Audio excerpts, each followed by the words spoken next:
What's good, YouTubers and YouTubettes? This is JB Sports back again with another one. I'm going to talk about the most hyped team coming into this season, the Cleveland Browns. Made a lot of moves during the offseason, brought in a lot of high-profile names and a lot of guys with huge egos. And right now, they're probably the most disappointing team in the NFL. Fresh off a buck by the San Francisco 49ers last night, 31-3. And you look at the offense that they're running, is not the offense that's going to get them where they want to be. The offense that they ran the week prior to that was good, and that's what's going to ultimately give them the chance to win this division and get into the playoffs. And that's what they need to do. They need to run the offense through Nick Chubb. You know, I know you got a lot of high-profile wide receivers starting. You know, Jarvis Landry, who's leading the team in receptions. I think he's got 22 receptions for 403 yards. You got OBJ. He's had, I think he's got around 23 receptions for 335 yards. Jarvis Landry has a higher yards per catch than OBJ. I think he's around lower 20. I think OBJ is around 14. So, you know, those guys have not been, well, especially OBJ. I think Jarvis Landry's stats are probably right on point to what he's done in his past. He's a solid number 2 receiver. OBJ being a number 1 receiver, his stats down. But saying all that, the focus should be on getting those guys, you know, a certain amount of touches per game. The focus should be on feeding that rock to Nick Chubb. Nick Chubb need to get that rock 20 to 25 times a game. Run the ball through them, run it through him, be a run-dominant team, and then set your play action off run game, and then you can hit OBJ down the field. He could be a deep threat, your home run hitter down the field, and you can work Jarvis Landry over the middle of the field to move the chains, 35, 33s, and stuff like that. When the defense don't know if you can run past, you can look to feed Jarvis Landry. He can work those intermediate routes. But the primary focus needs to be getting the ball to Nick Chubb. He needs to be the focal point of this offense. And you look at what they did against the Baltimore Ravens, had their best offensive performance of the season by far, put up a gazillion points against a weakened Baltimore Ravens defense, which is kind of shocking. You know, you look at their history. Their history is being known as being a top level defensive team, and I don't know what happened with them this year. They lost some guys from free agent, C.J. Mosley and Terrell Suggs and guys like that, and they've really fell off. But as I digress, let's get back to the Cleveland Browns, the team that's been the most disappointing team in the season.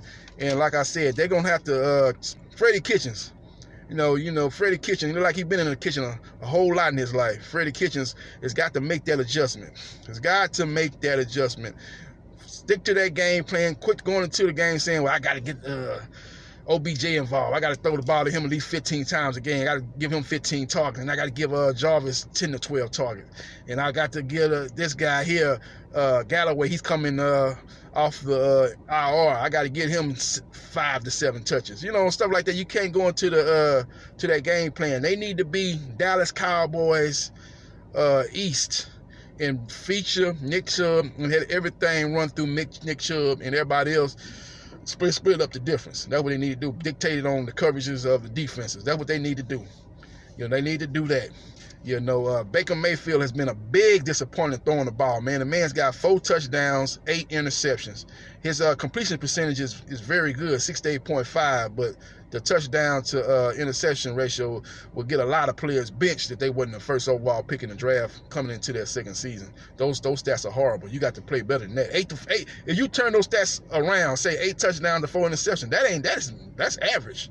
That's average. That's 2 touchdowns. That's 2-to-1 ratio from touchdown to interception. That's if you flip it around. So that's not even great, even if it was 8-4 the other way. But it's 4-8 the other way. So that's disastrous stats. So he's got to play much better. But I think the run game will take a lot of pressure off him. A lot of people pointing toward the offensive line not getting the job done. They lost Earl Walford to free agency because, you know, they signed a lot of high-priced free agents coming to the season. So he was one of the casualties of those moves. He's going to the Tampa Bay the Tampa Bay Buccaneers, and he's been starting over there. But the offensive line is to me, is better run blocking offensive line than a pass protection offensive line. So you need to let those guys fire off the ball, let those guys get physical, and let those guys play to those guys' strength.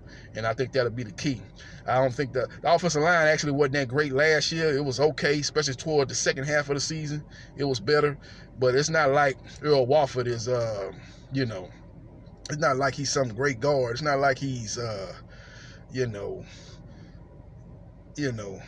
not an all-pro Pro Bowl level guard. He's a decent guard. He's probably a little bit above middle of the pack type of guard. So it's not like you lost some great guard, man. It's not, you know what I'm saying? It's not like you lost Travis Frederick or somebody, guard like that. The guard over there with the Indianapolis Colts that's in his second year. The basketball player, played basketball. Like, his name escapes me right now. He's not on that level, but he was a decent guard. But I don't think that's a major loss like people point that out to be. I think the offensive line is just better running the ball, run blocking offensive line than pass protection.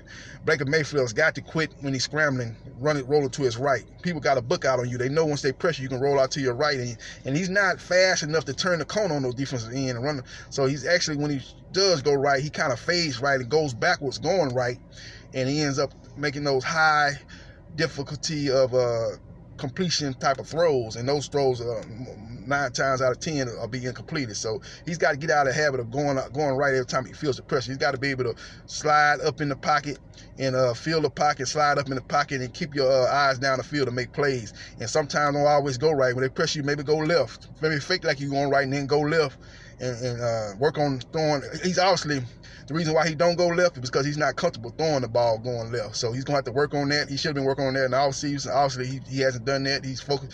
He's, like I said, as soon as pressure comes, he's rolling out right.